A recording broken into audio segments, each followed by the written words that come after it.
and we tend to. I think that you and I, and even Paulie, I think that with men, people using too, and the drugs and partying, like, you know, everybody's doing it, right? So it's normal. Well, it feels. I think we all look for, you know, love or acceptance from people, even at a young age, and sometimes if you feel like you're the oddball out, you're dealing with depression or you're dealing with anxiety, sometimes you just look for people to accept you the way that you are, and sometimes those people can be, you know, either dealing with the same thing or end up leading you to a life of using drugs or drinking or whatever else, and it feels like you're with a family. But is that really caring? I mean, do they really care for you underneath it all? I mean, you find out very quickly when stuff goes sideways, like, you know, when who's there for you? Yeah, absolutely. Yeah, you find out who your real friends are. And, yeah, you know, and it becomes very, very clear. You know, like, you'll end up having a few, and, like, you know, if your family's good, then you know, it's that. Yeah,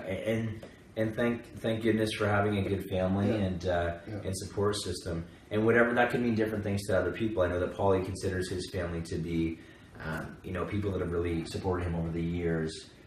And I know he says he has moms and dads kind of everywhere, right? Yeah. So, like, family isn't necessarily blood, no, right? But I mean, you want to make sure. I think the most important question to ask yourself about the people that you surround yourself with is, if you were to become the best version of yourself and achieve all of your dreams in life, would they be happy? Would they actually genuinely be happy for you? And if you can look if you can look at someone and they're not going to try to tear you down, and they're not going to try to get jealous, they're not going to try to, they really genuinely want to build you up, that's someone. That's a good. Absolutely. Yeah. Anyone, and those are hard people to find, believe it or not. I mean, there's a lot of people that might like to see you fail so they can talk about that shit behind your back. That was me. I mean, I had a lot of people that enjoyed watching me fuck up, and I thought, you know, they laugh, and I enjoyed making people laugh, so I kept fucking up, you know, so, you know, to a fault. And I think a lot of people get caught in that situation too. They love having the stories to tell people that put a smile on their face at their own expense. That was a huge one for me to learn this last, like, year and a bit, was, like, deciphering and picking out those people that were good, and, like, actually, you know, when you tell them that, you know, you're pursuing something different, or you're reaching to a next level, that they are genuinely happy. Like, they do, you know, or you're in a relationship and you're happy with that one, like, they're genuinely happy for you. They're not trying to destroy it behind your back or whatever. You know, like, that was really quite an eye-opener for me. Yeah, well, it sounds like there was some sabotaging going on. Oh, yeah, there was a lot of sabotaging going on. But you have to be careful with that, because it might lead your mind to think that sabotage is still happening when it might not be, right? Because you might be looking for situations that aren't there at times. So it's good that you've gone through it, but you also have to be careful not to make sure that you get paranoid from it, right? True. Yeah.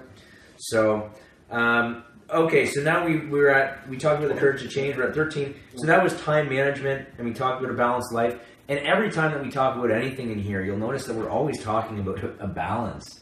It seems to be the hardest thing to find in life, whether it's a balance between health and work, or love and hate even.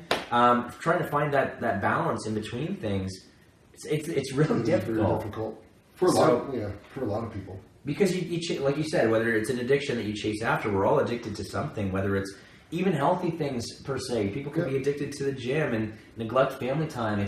It's still always about balance. Too much of anything is not a good thing. No, it's not. It isn't. You got to find that, and that's something I think we've all struggled with, and I still do. I know for sure, but we're trying to get back into it. Time management, yes. I still struggle with that one. It's a work in progress. Time management's hard. It is. And then that's it, guys. So if you can go back, that's our 13 programs before. I think we've done a few weeks in between of just checking in with each other. But next week we're going to do session 14, which is how to keep stress from becoming anxiety. And session 15 the week after is getting beyond a growth spurt.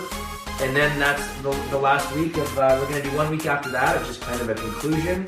That will be the end of season 1 for the podcast. I know it's drawn out. And we'll be starting season 2 in the new studio when it's complete. So thanks for tuning in, guys. Goodbye for now, and we'll see you next week.